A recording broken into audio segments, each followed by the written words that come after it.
Hey Celeste, welcome to the podcast. How you doing today? I'm good. How are you?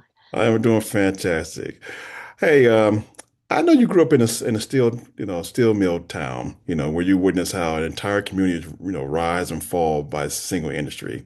hmm How did that experience shape your understanding of systems and opportunities? I when I grew up, it was one of the last steel mills in Western Pennsylvania to still be open. Hmm. um, when I was growing up and coming up into my formative years, anyway. But I saw my grandfather after he worked in the mill for most of his life and raised his children, my father being one of those siblings. um, they all went to college and were all professionals, teaching, nursing, education, government, everything. And so as the steel mill started going down, um, you started to see, joblessness. You started to see the unemployment rate go up in the area. And the problem, which was different from other areas of Western Pennsylvania, like Pittsburgh, for example, in the larger city, it reinvented itself. Pittsburgh reinvented itself, and other industries came into that city. That Right. wasn't the case in a lot of the small towns. And so, for folks like me, if you didn't strive to get good grades and go to college and sort of expand your horizons a bit beyond the town, then it became very challenging for you as far as being able to find employment. And Hmm. so it was, limited employment in the area, unfortunately. And and then that presents itself to other economic conditions, but it definitely limits access and opportunity when you see that happening in the economics of a town. Right, right. So with that said, what inspired you, for your journey, into diversity, equity, and inclusion type of work? Well, my father was the first Black teacher and first Black principal in that area, not just that town, but the entire that region of that area. And so every day he would come home from work, and my siblings and I, we would be at the dinner table with my mom, and my mom would ask, "Hey, honey, how was your day?" And we would then get a front row seat to hearing directly from him how, the challenges that he faced, the obstacles that he faced, being the one and only in a system that really wasn't sort of built for him, unfortunately.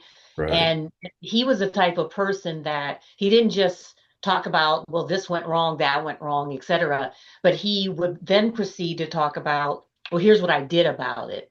And Mm. so that was always ingrained in me. I knew that the world was not necessarily going to be fair, especially a Black woman. Right. And so, I grew up hearing, and I don't know if you did too, you have to work twice as hard to get half as far. Right. Yeah. Many of us grew up with that generation of parents telling us that over and over and over again. And so that shaped me throughout my, not just my adult professional career, but throughout my teenage years, throughout my collegiate years. It just shaped, the type of person and how I thought about how I needed to approach what I was doing. I wasn't competing against other people in the workplace. I had high standards for myself that were ingrained in me. I was competing with myself, always Mhm. had been. And so I always made sure that whatever role that I had, I did it through a lens of inclusion, a lens of equitable and fair practices. And that's just how I was wired. So unfortunately, it's funny. Um, the last 10 years of my corporate career, I was the Chief Diversity and Inclusion Officer at Merck, Fortune 100 global company. And I had been asked a couple of times, a few times, to take that role.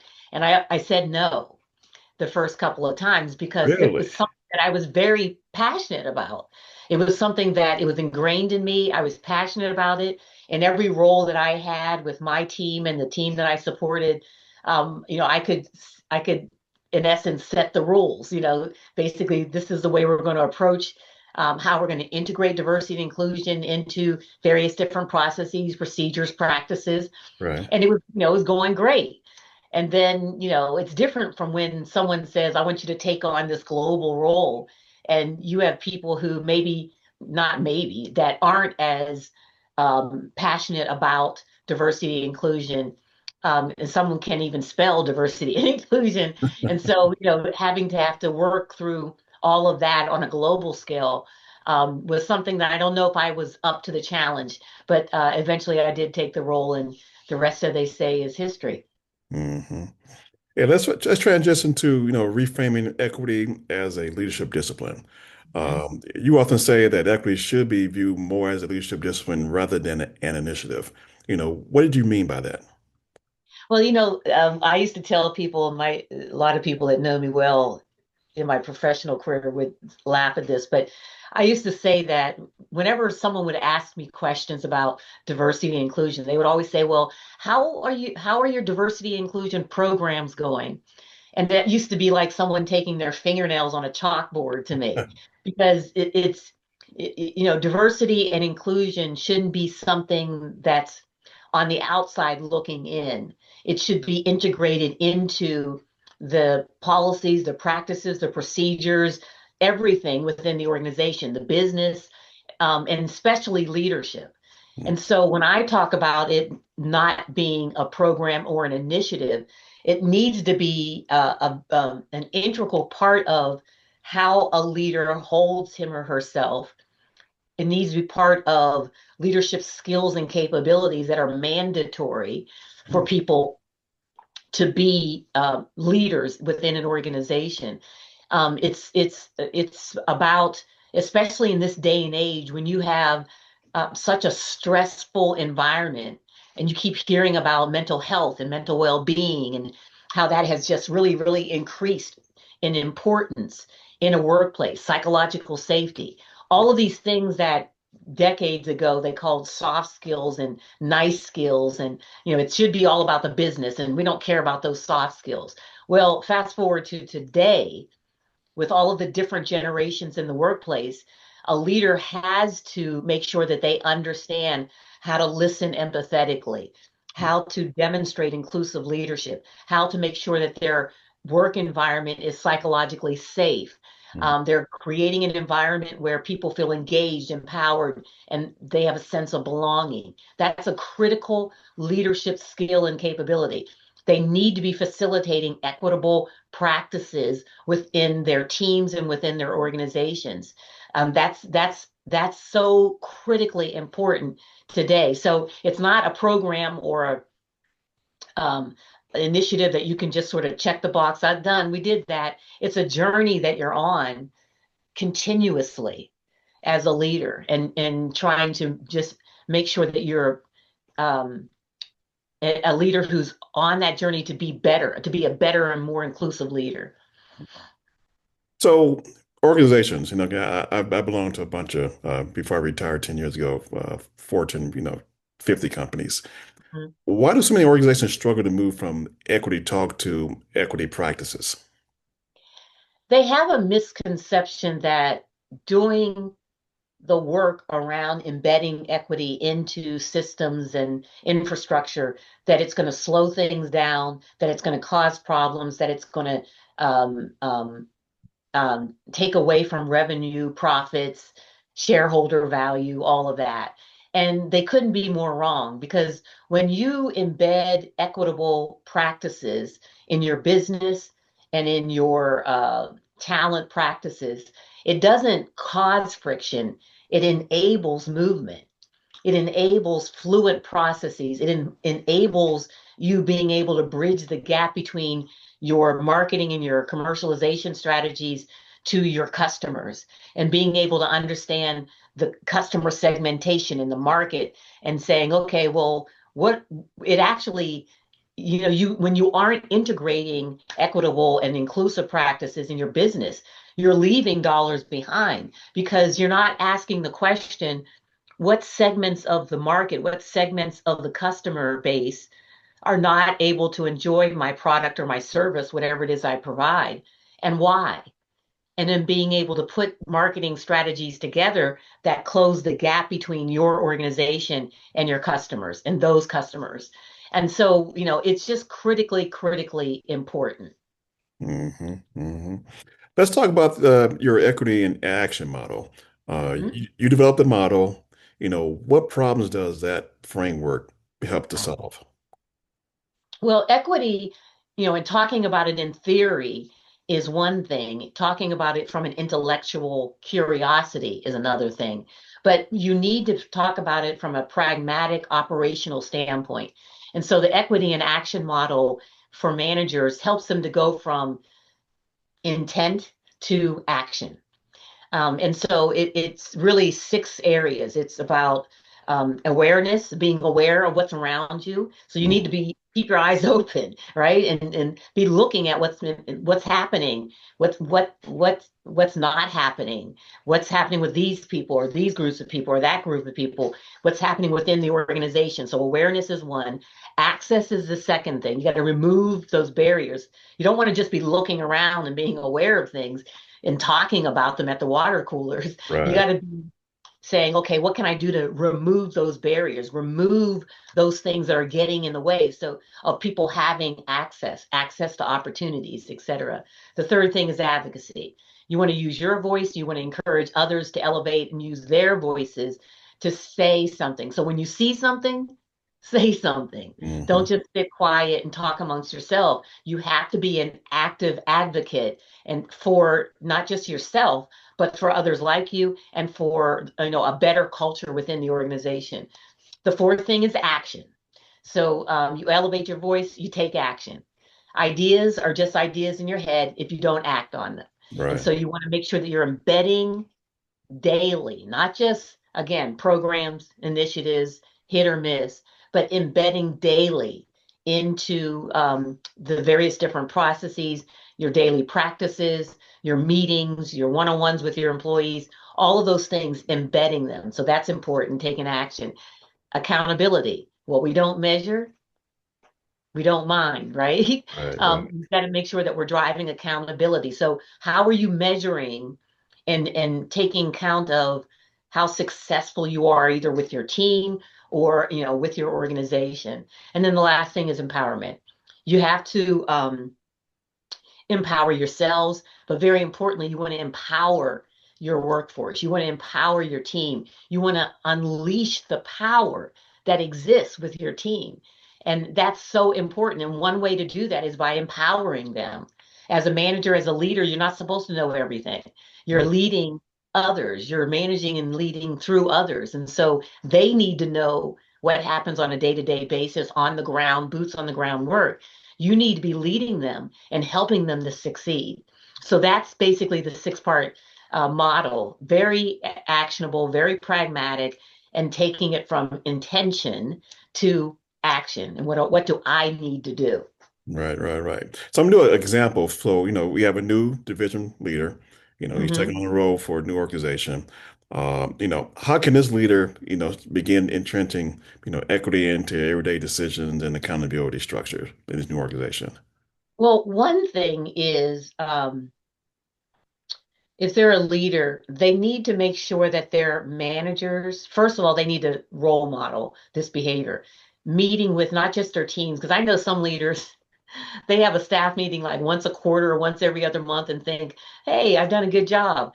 Right. That is not the way that you lead an organization. So meeting not just with your team as a collective, but meeting one on one with your managers and finding out what are their strengths, what are their areas for development, what Mhm. skills, what capabilities do they have, what ones do they need, what are the obstacles and barriers that are getting in their way, what other life experiences that they have that are going to you're gonna that you want to bring to the table their cultural experiences, not Mhm. just their functional skills and capabilities, but how they lead, very important, and their life experiences. So all of that, you're having one-on-ones, you're getting to know the members of your team, and um, while you do that, you're also building trust between that manager and yourself. Mhm. You're learning about their teams. You're learning about the people and the employees within your organization. So when you have those big town halls and you're talking about stuff that you know because you have that relationship with your management teams, Right. model inclusive behavior.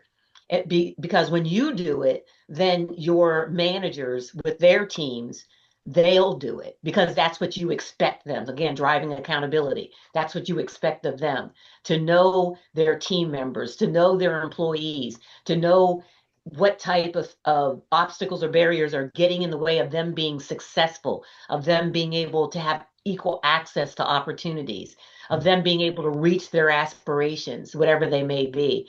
So that becomes really, really important. And I think that's, one pragmatic way that you help to drive it. Another way is, when you are sitting in your business meetings and you're discussing various different things, you want people to bring their functional skills and capabilities to the table. I gave the example about marketing and sales. Right. You want them to bring those functional skills, but you also want them to bring their cultural intelligence. You want them to bring their life experiences. And so if you're trying to bridge that gap between your business and a certain segment of the customer base, well, doesn't it make sense that you have members of that customer base, that same demographic, on your leadership team because they're able to say, that's not going to work in my neighborhood. That's not Right. going to work, with my people. You're going to Right. need to kind of curtail that. That's marketing 101. That's sales management 101. So, those are some pragmatic ways that you build it into sort of, that cliche, the fabric of your organization, because it takes every day-to-day practices. It's not, I'm going to do this month, I'm going to do that, in a couple months later. That doesn't cut it. You have to be able to embed it into the infrastructure of the organization. Hmm. Hmm. So are you the same, division VP, a year into, running his division or her division? What matrix or indicators signals that equity is truly being operationalized in their firm? I think one of the things is a lot of most companies, they conduct what they call culture surveys, engagement surveys. So, from a culture standpoint, looking at that information and cutting the data so you can see, are you leaving some groups behind? Are some groups of people experiencing the culture in a way that's different from the majority of people? And if so, what are you going to do about it? How do you approach it? And don't just look at the data. The data starts to tell the story, but then you need to also go and now talk to those people, conduct focus groups, conduct skip level meetings, find out what is the underbelly of what's happening in what the data is telling you, and Right. then put initiatives in place. Don't just think them up yourself, but as you're talking with these individuals, say, well, what would you suggest that we do to close this gap in our culture, in our environment? What are some things that we should do? Because then you get the buy-in when you're making changes because they've helped you to work through them and they know what's going on in the organization. They're right there. They have they're on the ground. They know through the organization what's up. And so why not listen to them with some suggestions that they might have? And so, that's one way of measuring it. And then you have, some of those lagging indicators, turnover. People will vote with their feet these days, and they'll leave an organization because they have options, they have choices. So you want to look at your turnover, you want to look at all of those people measures and metrics that are very important too. And then, other things that you might look at would be, if I was a leader, I would conduct skip level meetings. So I would meet with the people who are one layer or two layers below me and Right. just, lunch and learns, and only you're learning, they're eating, you're learning. And I think that's really, really critical for leaders to understand that. Right. Right. Right. So let's discuss system thinking and societal impact. How does geography, economics, legacy systems shape opportunities within organizations and communities? Yeah, geography, economics, legacy, they play a critical role because some people they're not starting at the starting line. They're starting at the 10-foot line. Some people are starting at the 20-foot line, 20 meter, foot. I'm aging myself. A meter. And then some people are in the locker room still. So they don't have access. So geography. We all know zip code is people look at zip code. They look at where you're from and they Right. look at, where you've been. And so, looking at, well, where did you go to school? Where did you get your master's from, your postdoc? Where did you get your engineering degree? Where did you grow up? All of those things, they play a part in how the organization limits access to certain people.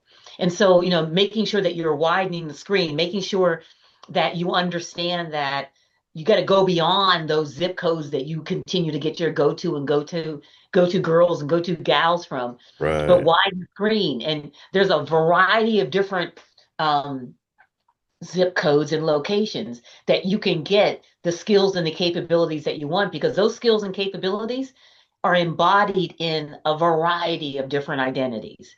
And so knowing that as a leader and challenging, your HR colleagues, your recruiting and staffing colleagues, challenging them to go and get talent in a variety of different zip codes, not just the ones that they normally go to.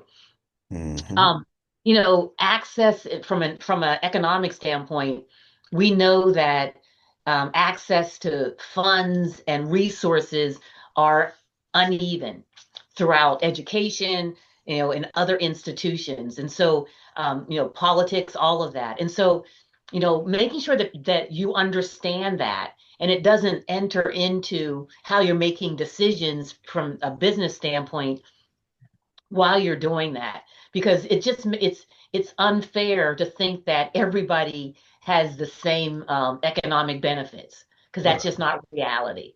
And so understanding that and putting things in place that are going to help to level the playing field with the people who are coming into your organization. And then legacy systems. You know, it's funny. Some of the people processes in some companies, especially companies that have been around for hundreds of years, some of those processes haven't been changed in decades. Right. And so, there isn't somebody who's looking at the systems, the people, strategies and policies and procedures and saying, we've got new generations in the workplace. We've got a changing of demographics. We've got a global environment. Um, these policies and these procedures, they're not even inclusive anymore. They're not even relevant anymore. So you have to look at those legacy systems and say, do they make sense? Are they leaving someone behind? And a leader has to challenge this. They can't just rely on the HR folks to do everything. They need, if they're the type of leader that they need to be aware of these and take these things into consideration and challenge the systems, because that's so very, very critical. Mm-hmm. Now, you've spoken about shipping from charity to system change. What separates, these approaches? Yeah, a lot of times people say they talk about diversity and equity and fairness and belonging and inclusion, and they talk about it like um, it's just a nice thing to do, a moral thing to do. Yeah, morally it's correct. Yeah, it's nice to do it, but they don't talk about it from the standpoint of it's a business imperative. Mm, Because if you don't integrate inclusive practices into your people practices, you're leaving talent behind. You're leaving a large portion of the labor market from a war on talent standpoint behind. You're not developing all of your people and helping all of them to reach their potential. So a lot of talent and aspirations, they go unfulfilled. Um, all of this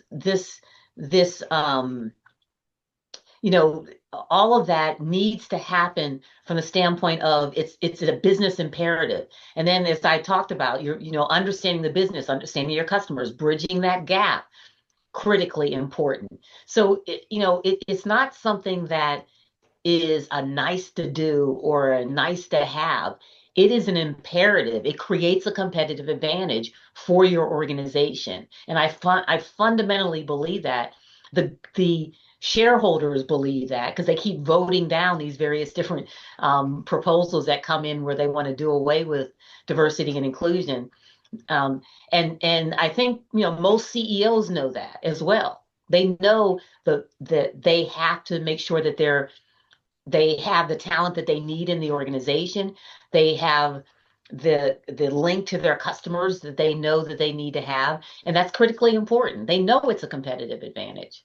Hmm. Hmm. So let's talk a little about leadership implication in organizational culture. What's the common misconception about equity? Should leaders, challenge the organization? Well, I think two things. The one, they do feel that it slows things down, Mm, and oh, if we have to do this or do that, it'll slow things down. If I have to uh, if I have to have a diverse candidate slate, it's going to slow the recruiter down because they can't just put an ad in the paper and then, like the field of dreams, you build it and they will come. It right. doesn't work that way, especially in this day and age. And so they think that things will slow down. It's like it's not about slowing things down. It's about taking this narrow one size fits all when it's so narrow that very few people can get through the gate and Hmm. widening the gate. It's about widening the gate so more people can come in and Hmm. have the access. I think that's critically important that people understand that. They also the myth they think that it's preferential treatment of one group over another. And that's not what it's about. It's not Right. about preferential treatment. It's about making sure that everyone has access to opportunities that you have. We want everybody to have access to it. And that's critically important. In my book, I talk about, the rocks in the fence analogy. And we've all seen that illustration where the three people are standing near the fence. They're looking and the first illustration, they're all standing on one rock, and the person on the right can't see over the fence. The person in the middle can barely see. The person on the left can see over the fence. And then in the middle illustration, the person all the way to the right has been given two additional rocks. They can now see over the fence. The person in the middle has been given one additional rock. They can see over the fence. The person on the left still has the one rock because they've always been able to see over the fence. Hmm. Now, in my analogy, those rocks are acts of equity. They're giving access to people and things that let them have access to see over the fence, to see the opportunities. And what's happening is as that work is being done, the person that was standing on one rock in both illustrations, they're looking to the right and saying, well, how come they have three rocks and they have two rocks and I just have one? That's not fair. They got preferential treatment. They have three rocks, they have two rocks, I just have one. And the thing is, they don't see the fence that's there. And in my analogy, the fence represents all the isms that exist: racism, sexism, ageism, ableism, homophobia, all of those things that didn't crop up overnight, Right. and it's but it's decades and arguably centuries of things that have happened that are institutionalized, and so it's going to take longer term strategies to pull them apart. But that person who's standing on one rock doesn't know and understand that fence is there. They don't understand how that fence manifests itself in behaviors in organizations, in institutions, in universities, to their colleagues to the right. They don't know how they're marginalized. They don't know how they're passed over for various different opportunities and promotions and things like that. And so we have to do the work of making sure that they understand your rock wasn't taken away from you.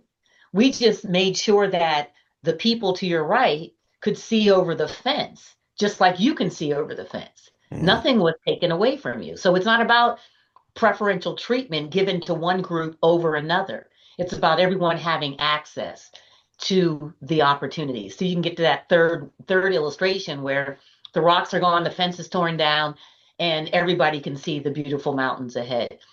Hmm. That's a myth. It's not about preferential treatment. Hmm. So what advice would you give, to an emerging leader or leaders, seeking to create an inclusive system? I would give them the advice of make sure that you're doing the things that you need to be doing to be an inclusive leader. You're staying aware of things, you're assessing the situation, you're driving advocacy, you're speaking up for people, you're taking action, you're driving accountability for everything, and then lastly, you're empowering your teams. So I think those are the things that I would tell leaders. Hmm. Hmm. So again, what is that one myth that equity needs to be dispelled? I want to drive Well, home that point over I'll and say over one, again. yeah, one thing besides what I just said about preferential treatment. When you are looking for talent and you give uh, the recruiter the skills, the capabilities, the experience, the years of experience, the characteristics that you want in the role, and they say they got it, I'm going to go out and get a diverse slate of candidates so you can interview. And then manager says, well, wait a minute, I want to make sure they're qualified. Well, that's when they say that, their underlying bias, and Right. maybe not so underlying, is if you bring me diverse candidates, you're not meeting those skills and capabilities and experiences that I just dictated to you Hmm. because they believe that we're inferior, that we're not as intelligent, we're not as capable, and we're not as skilled. And the thing about it is, those skills, those capabilities, those strengths, those characteristics, those experiences, they can be embodied in identities that are very, very vast Hmm. across multiple identities. You can find those characteristics. So let the recruiter do their job Hmm. and bring you the most qualified candidates. That's what they'll do. You don't have to say that anymore. Hmm. So Celeste, where can people follow your work and connect with you? And I'll put the link down in the show notes. Yeah, so I can be found on my website. It's www.crwdiversity.com. I'm on LinkedIn, Celeste Warren, she, her. And you can find me on Instagram, Substack, Facebook as well. And so I love the interaction. My book is on Amazon.com. Go ahead and order it, The Truth About Equity. And just, I love the engagement. I love for us to continue the conversation and the dialogue beyond this podcast. Oh, absolutely, absolutely. So we end every episode with a question, and we'll close on your answer. So, Uh-huh. if you could leave leaders with one principle about creating equity and sustainable systems, what would that be? I would say always ask yourself when you're starting um, building a strategy, when you're asking questions in a staff meeting, always ask yourself, who am I not hearing from? Who am I leaving behind? Mm, To make sure that you've got a lot of different perspectives to come to the best outcome. mm. Well, I've really enjoyed our time together. Celeste, thank you so much. And I definitely will probably connect with you again in the future when you come out with your next book. Uh, but thank you so much for making time for us this evening. Well, thank you for the invitation. All right, take care now. I love that. Well, before we wrap up this deep dive, please support our sponsors who make this all possible. Remember Crunch Time Gourmet Popcorn and Apples out of Bridgeport, West Virginia. Yeah, their small batch homemade caramel is perfect for game day, movie night, or just treating your team.